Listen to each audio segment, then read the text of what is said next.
Friends, I welcome you to my channel. Before listening to this story, I will ask you to like and subscribe. It is not difficult for you, but it is pleasant for me, and we're starting. I've always hated Mondays, and this Monday turned out to be one of my worst.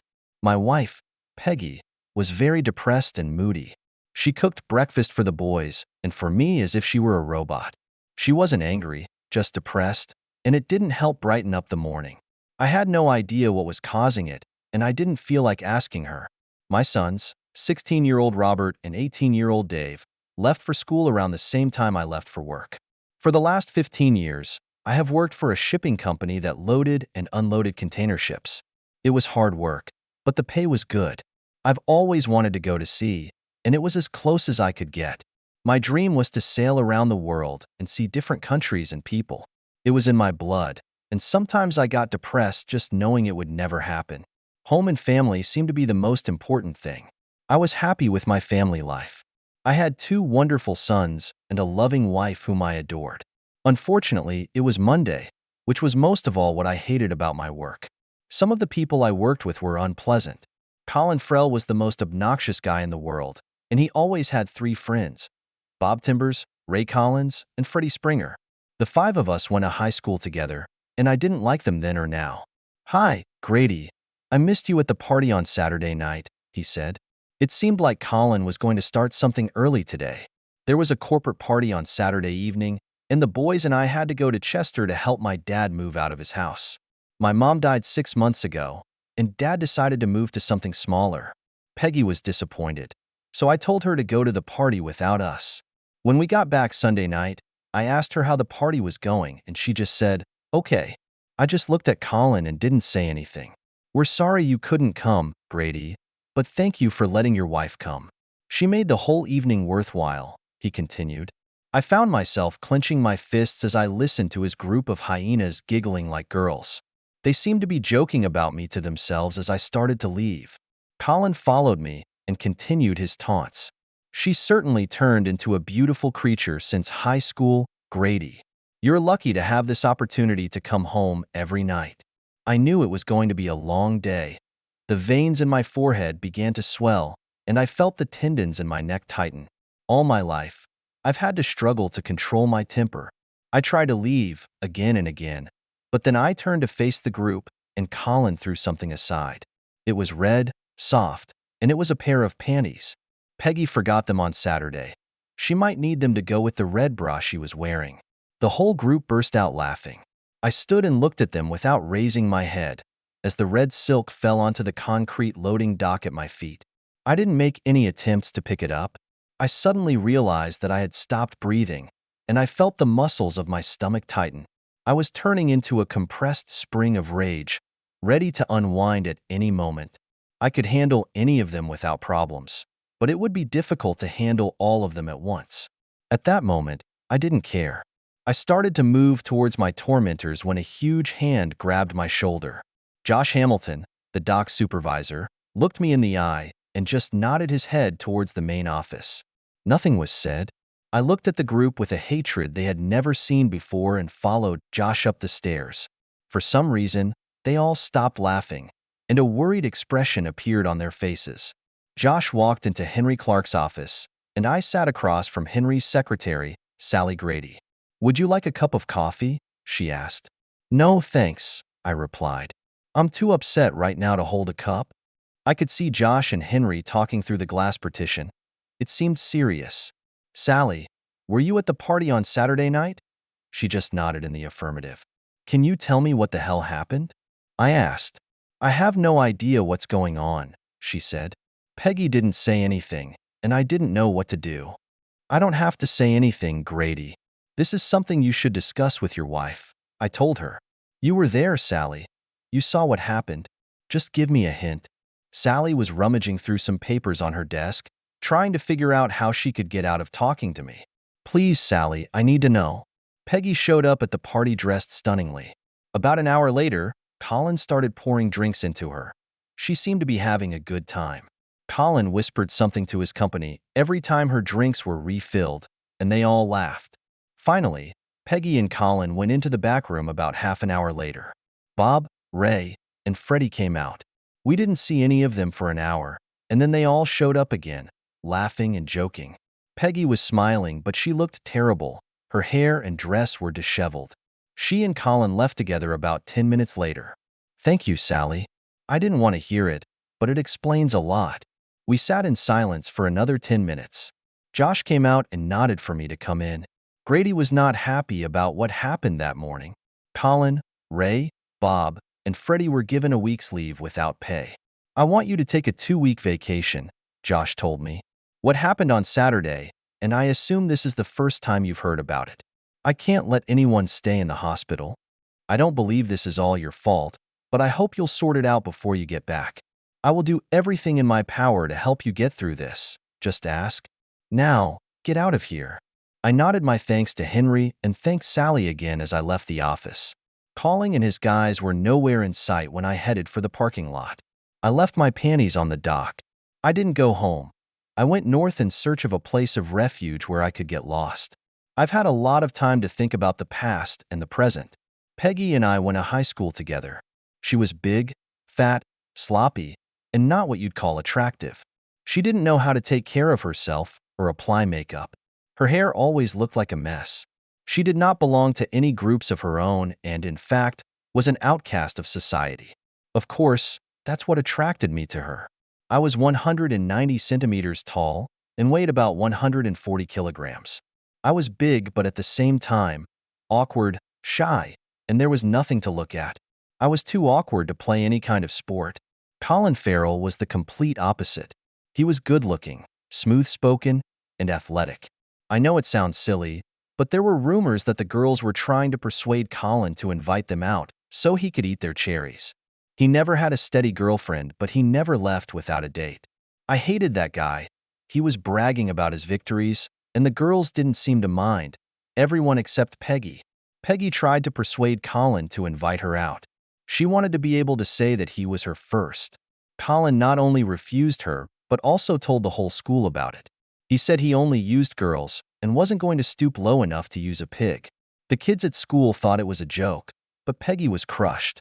I saw it as my chance to drive up to her, since I had no idea how to take care of a girl. I just started acting friendly, and pretty soon, we got close. By the time we graduated from high school, we were a couple. I was the one who managed to use it after graduating from high school. I got a job as a handyman at a construction site. After a few years, my flabbiness disappeared, and I turned into solid muscles and tendons. I was strong and coordinated. It was nice to stop being a running joke. Peggy and I got married a year later. Robert and Dave were born very close to each other, and soon after that, Peggy started working out at the gym next door. The transformation was amazing. Somewhere along the way, she learned how to style her hair, apply the right amount of makeup, and dress stunningly. She looked good, and I was proud that she had become my wife. I loved her when she was a frog, and my reward was a princess. When I got a job on a loading dock, our whole life changed for the better, right up to today.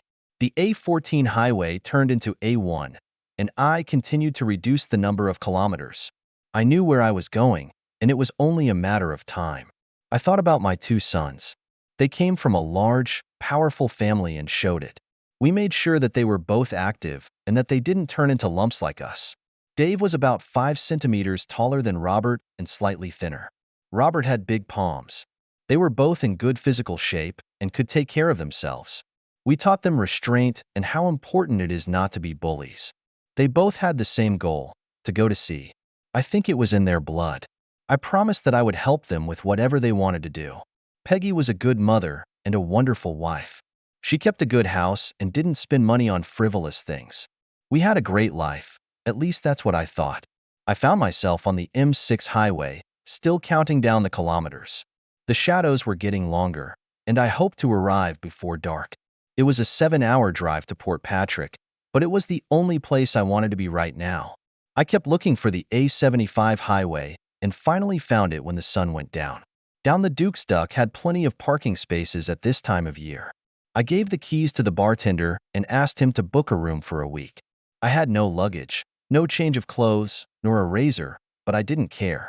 He took the room key off the hook, gave it to me, and hung the car keys in the same place. I took a bottle of beer and sat down in the far corner. A street lamp shone through the amber bottle glass above my head. It's time to freeze up and forget about everything in the world. I found myself waking up in my room in the morning. I vaguely remembered how I got there. Usually, one of the local regulars would help me up the stairs and put me on the bed. I never got under the sheets. I splashed some water on my face and took a couple of showers.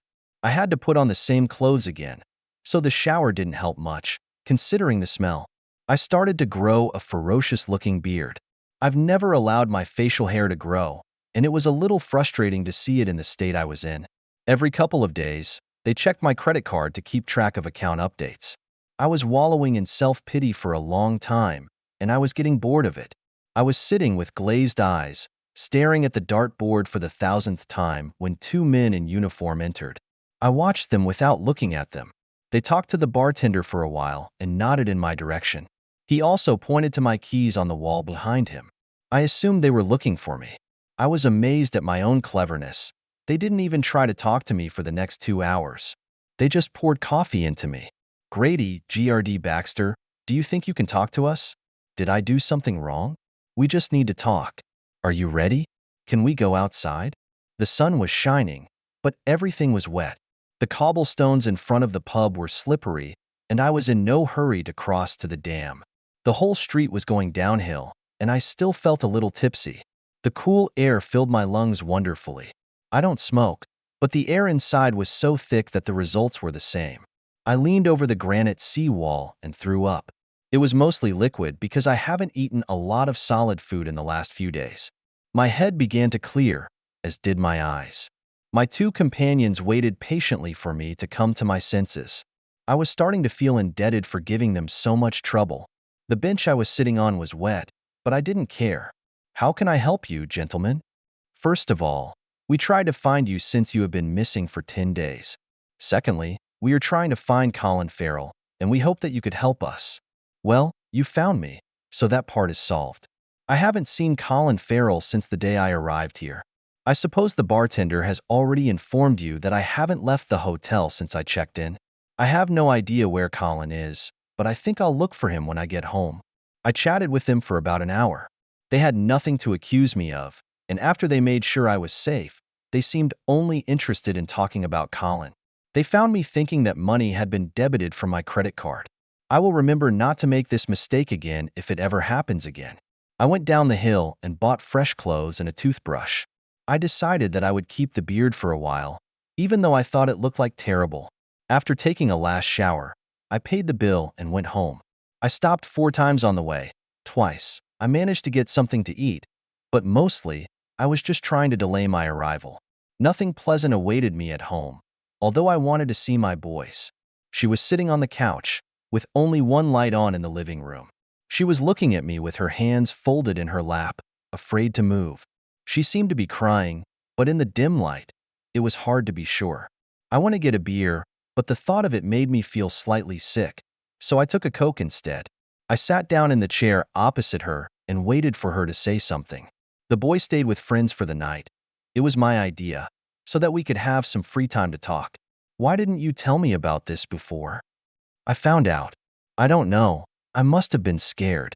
I wasn't sure what you'd think or do. I did something stupid, and it backfired on me. Has it turned out? What the hell happened? You're not going to be mad at me, are you, Grady?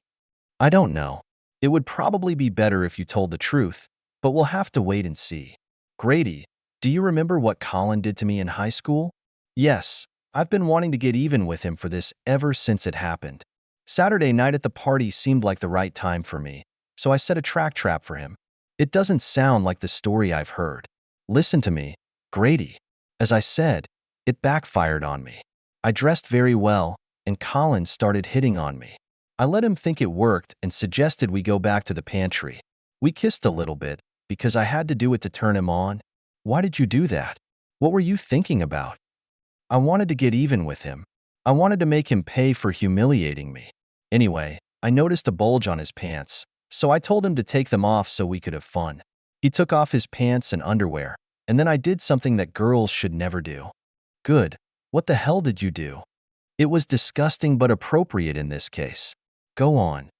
I pulled myself together and opened the door to leave. Ray and Freddie were waiting outside the door. Apparently, Colin told them they would have a few seconds after he was done with me, and they waited patiently for their turn. I walked past them, laughing, and headed for the ladies' room. When I returned to the party, they were all standing around with big smiles on their faces. Obviously, they told all the other guys at the party that they were using me in the pantry. They said it to get even with me for humiliating Colin. I got upset and left. I heard that you left with Colin. That's not true. I went out alone and drove straight home. Did you leave your panties there for Colin? No, I just forgot them when I left. Why didn't you tell me after they turned everything over? I was scared. I didn't know what to tell you, so you let me figure it out for myself in front of all my workmates. I felt like a fool, a cuckold. They were teasing me about what was going on, and I couldn't even answer because I didn't know anything. I had to find out from the secretary what happened, and her story doesn't quite match yours. She wasn't there. I was. I told you what happened, damn it. Grady, I'm your wife. You have to stand up for me and support me. Peggy started crying and went into the kitchen. I sat with my Coke and watched as she leaned against the plastic table and cried quietly. I loved her more than anything in the world. She was the only girl I ever cared about. She fed me all sorts of nonsense and arranged plumbing work. Peggy had plans to save her marriage. Sally had no reason to lie to me. I felt the urge to start asking Peggy about every inconsistency in her story but decided against it. I couldn't change what happened, and forcing Peggy to admit something she didn't want to do wouldn't have accomplished anything. I really wanted to know the truth, but I wasn't going to get it out of her. I decided that I would leave everything as it is and let her relax. I took another shower and climbed into bed with my wife. She put her head on my shoulder, whispered that she loved me, and we both fell asleep. I still had a few days left before it was time to get back to work. The boys were happy to see me, but they were a little aloof. I offered to go to London, which was quickly accepted. Peggy seemed happy that the men in her family were getting closer. On the way to London, I found out that both boys had been suspended for fighting, which is strictly forbidden in our family. Reluctantly, they explained that they were very annoyed by their mother's antics at the party and they eventually decided to put an end to it. Several boys with chatty mouths were eventually left with broken teeth and black eyes. They hid the suspension from their mother but asked me for an explanation about the party. I postponed it, and we contacted the Maritime and Coast Guard Agency. I asked to submit 3 applications, and the guys were delighted. It took an hour to fill out all the forms. I had all the necessary documents, including birth records and passports. After each of us had a short interview, we were given medical forms that the doctor had to fill out. We had dinner at Wagamama and went home. It was decided that nothing would be said to their mother or friends. The medical examination was completed the next day, and all we had to do now was wait. I've always loved Peggy. She was the only girl I ever loved. She was the only girl I ever made love to. In fact, she was the only girl I've ever kissed. It was hard for me to believe that she had acted so lowly.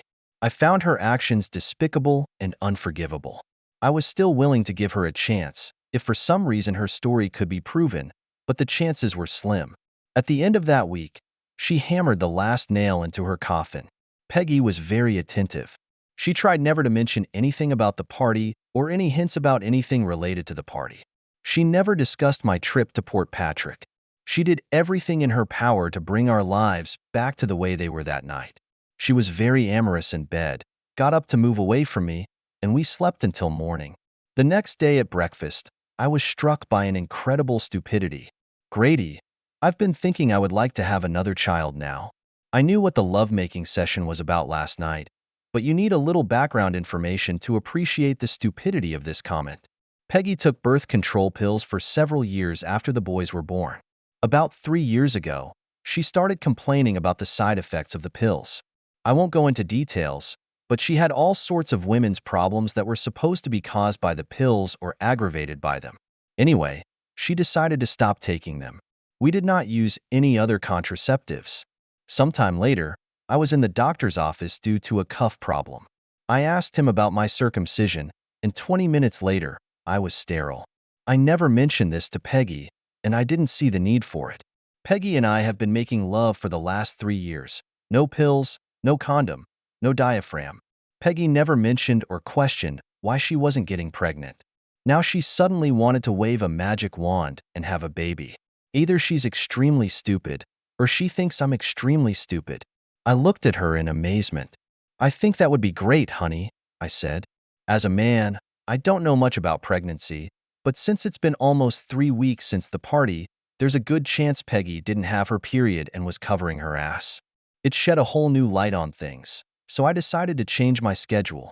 The boys returned to school, and I had the opportunity to talk to them for a while before they left. They seemed to understand my situation with their mother better than I did. I felt better knowing that I had their support, no matter what happened. I wasn't sure what would happen at that moment. I spent most of the day looking for Colin Frell.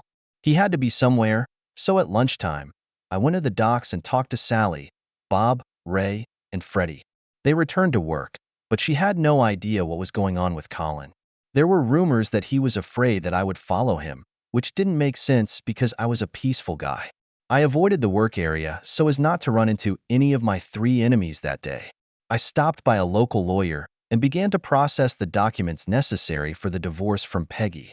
I didn't want to hurt her, but I didn't want to live with her anymore. The boys would soon be on their own, and I saw no reason to stay here. The only remaining problem I couldn't get rid of was the need to thank Colin and his boys for ruining my marriage. I know it was Peggy's fault in the first place, but I couldn't punish her. Her lovers would have to pay for their short-sightedness. Freddie Springer was married, but always stopped by MC Murray's for a bottle of beer before heading home. It was already getting dark when he went out the side door and walked along the building to his car, which was parked in the back. I surprised the hell out of him when I grabbed his left arm and twisted it behind his back. I slammed him into the wall at full speed and heard several bones break when his face hit a brick. His knees buckled a little, but I held his hand and started pounding on his kidneys with my right fist as he sank lower. My fist began to beat higher, and I heard ribs crack. I must have hit him 20 times when his arm went weak at the shoulder joint.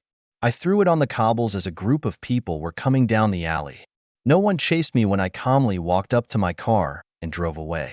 2 hours later, I was sitting at the police station.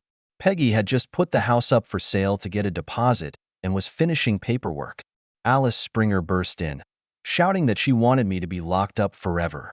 They were able to keep her away from me, but she didn't shut up until Peggy talked to her. I do not know what Peggy said, but Alice looked at both of us like dirt and left. Robert and Dave took my car and drove me home, and Peggy followed them. The boys seemed proud of me, but I was careful not to say or do anything to encourage them. Freddie had a dislocated shoulder, a broken nose, 2 black eyes, and many internal injuries that they had not yet fully identified. 4 ribs were broken in, but fortunately, none of them pierced the lungs. My wife and I didn't talk about the problem when we got home. For the first time in 20 years, I slept on the couch, but I didn't mind.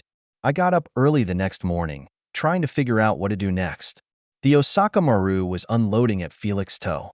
The captain, Jose Costa, was a nice man and was ready to take me on board when and if I received my documents. I promised to call him back later that week. On the way home, I stopped to refill the gas tank. As soon as I finished, I noticed that someone was rushing towards me. I turned around just as Ray Collins hit me on the left side with a 2x4 bar. The tree bounced off my left arm before breaking a couple of ribs. I squinted and bent over in pain. I remember trying to breathe in, but I couldn't. With my eyes closed, I saw bright white flashes, and then I felt my knees buckle. The wooden batten made a funny clanking sound bouncing on the asphalt. Ray couldn't hold her after the blow. My right hand shot forward as I was falling and grabbed some flannel. I was able to turn to the left when I hit the ground with my right flannel fist. I felt how hard I landed on Ray's body. My eyes were still squeezed shut, trying to block out the pain in my left side. I couldn't move my left arm. I acted on instinct when my right hand started flailing up and down. I do not know what I crashed into, but as long as it was not asphalt, everything was fine. Both sides of my body worked independently of each other. While my left side was shrinking in search of protection, my right side was attacking everything it could find. At first, Ray squirmed under me, trying to free himself, but after a few seconds, he was motionless. I didn't stop hitting him until some customers pulled me away. I still couldn't get enough air in, and it hurt like hell. One of the doctors gave me an injection, and I slept all the way to the hospital. I woke up a few hours later with a bandage on my left arm and my body tightly taped. I was able to breathe, but with caution. Peggy was there and didn't look happy. Damn it, Grady. What do you think you're doing? You're making a hell of a fuss about this little problem at the party. I'm sorry, honey. I didn't do anything. Why did your boyfriend attack me with a baton? And what do you mean by a little problem at the party? Either I'll get a better explanation of what happened that Saturday, or I'll keep talking to people. You're not talking to them. You track them down and beat them up. I smiled broadly at her. Why would I want to do something like that? Stop acting like a bully and stop calling them my boyfriends. Peggy walked out the door just as the doctor came in. I was more bruised than broken, I said. Ree was swinging that tree like a little boy. My arm just hurt, and the cracks in my ribs were superficial. I only had pain and breathing problems from falling early the next morning. Robert and Dave came and picked me up. They were grinning from ear to ear, and I told them to stop it. Ree, on the other hand, was in bad shape. He will eat through a straw for about a month until his jaw heals, and it will take at least a week for the swelling on his face to subside. One accidental blow still broke his left collarbone. Of course, all the punches were accidental because at that moment, I had no idea what I was hitting. No charges were filed against me because several people testified that Ree attacked me first. I had to call work and take another week off, this time due to illness. I talked to Sally for a while, and she told me that Bob Timbers had quit his job and his last paycheck had been sent to his brother's house in Aberdeen. They still had no idea where Colin was. Peggy and I didn't communicate very well now. I slept on the couch every night. I was able to remove the bandage from my arm pretty quickly, but my ribs were still a little sore. At least I could move and breathe normally. The Osaka Maru sailed in 4 days. I stopped by to see my lawyer. The divorce papers were ready, so I told him to file them in 4 days. I left everything to Peggy. She would have got the house, but the mortgage company would have taken it away if I hadn't posted the deposit. I wouldn't care. I have attached a copy of the vasectomy report to the divorce papers. I made a few phone calls to friends in Scotland and spent some time at the gym trying to recover from the effects of the baton. Henry Clark was not happy about my departure and agreed to keep my departure a secret for as long as he could. I asked him to look after my boys if necessary. Peggy stopped going to the gym, and the house was in chaos. The laundry was on the wane, and the general look of the whole place was going haywire. The dishes were hastily prepared, and the conversation was not too lively. I swear it looked like she had gained weight again. The whole world went to hell in 4 weeks. The next day, the boys handed me my set of documents on maritime affairs. I've never seen them so happy. All 3 of us were ready to go. I told them to wait and finish this school year before making any decisions. I don't think they listened to me. I returned to the Osaka Maru and took care of everything I had to do. The quartermaster gave me a list of things I had to take before sailing the next morning. I packed up my gear and checked into my cabin on board, and then left the ship for the last time. Robert had left his Triumph Bonneville 750 parked at the end of the dock. A few minutes later, I was on my way to Aberdeen. An 8-hour motorcycle ride is not a pleasant pleasure. The Triumph was shaking so hard that it was impossible to read the odometer readings. The engine was running smoothly, the weather was holding up, but I was still glad when I arrived.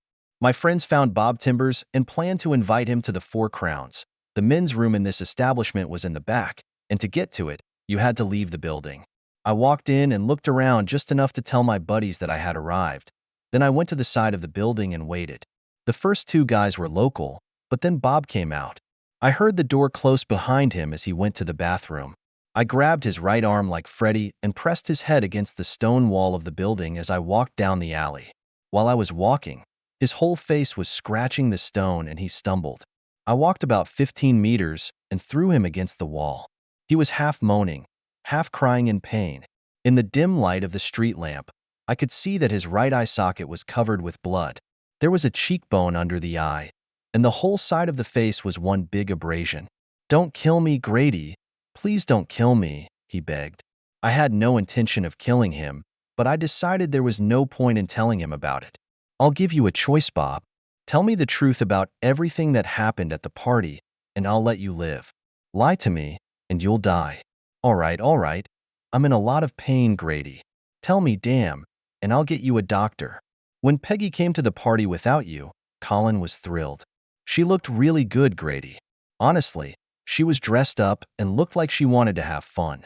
Colin started loading her up with drinks and told us we could use her after him. We didn't think he could handle it.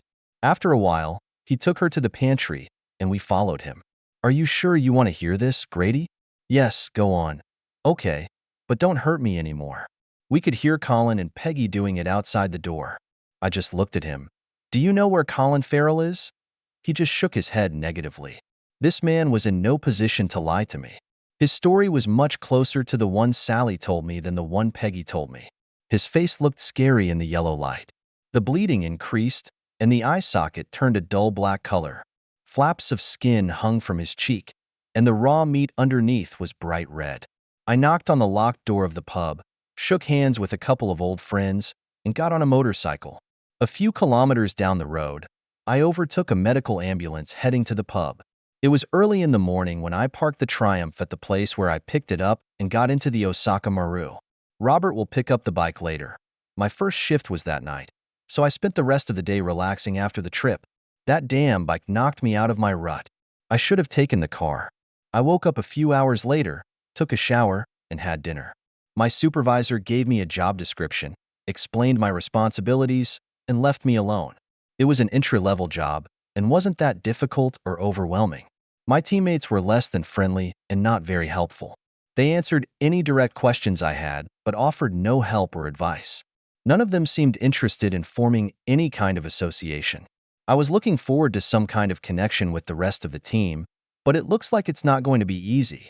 They all seem to be friendly with each other, but I wasn't included in that circle. I decided to wait it out. Now Peggy knew I was gone. She was supposed to be handed the divorce papers that morning. I'm sure Bob Timbers has already told his whole story to the police. I could see my two demon sons giggling with each other over current events. My shift ended, and I went to bed. 2 days later, I was called to the captain's cabin in the middle of the day. Captain Costa didn't look happy when I stood in front of him. Mr. Baxter, the Royal Navy has requested permission to land a helicopter on the Osaka Maru to take you back to the mainland. This morning, I received a lengthy telegram explaining their request. I will briefly outline some of the points of the extradition request. If there are any mistakes, you can explain them. I just nodded in agreement. They want to talk to you about the disappearance of a man named Colin Farrell. You have been charged with beating a man named Fred Springer so badly that he lost one kidney and may lose another. You have lost your right to post bail on this charge. There are charges against you for wounding a guy named Ray Collins, which were listed as self-defense but were changed due to the severity. Finally, the night you boarded this ship, you beat a man named Bob Timbers in Aberdeen so badly that he lost his right eye. I do not know how the hell you could be here and in Aberdeen at the same time, and I do not want to know. It says here that all this lawlessness was committed by your bare hands to avenge a personal insult. Do you have any comments, Mr. Baxter? Sir, I apologize for any problems I may have caused you. I mean, the accusations. It's just that if I could find Colin Farrell, he'd be in the hospital with the other three. I really don't know where that bastard is. I'll pack my things and get ready for the helicopter to arrive. Captain Costa just looked at me and smiled. There's no need for that. I told them that you had never boarded. There is no Grady backer on the Osaka Maru. Now, get back to work. I returned to the crew cabin, took a shower, and got ready for my shift. By the time I finished dinner, the police report had spread to the entire team. By the end of the flight, I had more friends than I could handle. I didn't communicate with anyone until we were separated for about a month. I received a telegram from my lawyer. The divorce had already been finalized, so now I was a free man. Peggy gave the house to a bail company when I left the country. Colin Farrell was hospitalized with extensive internal injuries and 2 broken kneecaps. The police were looking for Robert and Dave in connection with the beating. My sons found Colin and Peggy in our bedroom before the house was returned. Peggy now lived with her sister in Ustal. She was pregnant, and her old weight problems were coming back. I still haven't been charged, and my lawyer recommended that I not return. He had no idea where my sons were. The news caused me mixed feelings. The next day at breakfast, the captain walked past the table and stopped. I just wanted to let you know that Robert and Dave Baxter are not on board the Tanaka Maru, bound for Cape Town. We both smiled. I've always wanted to be a sailor, he ended.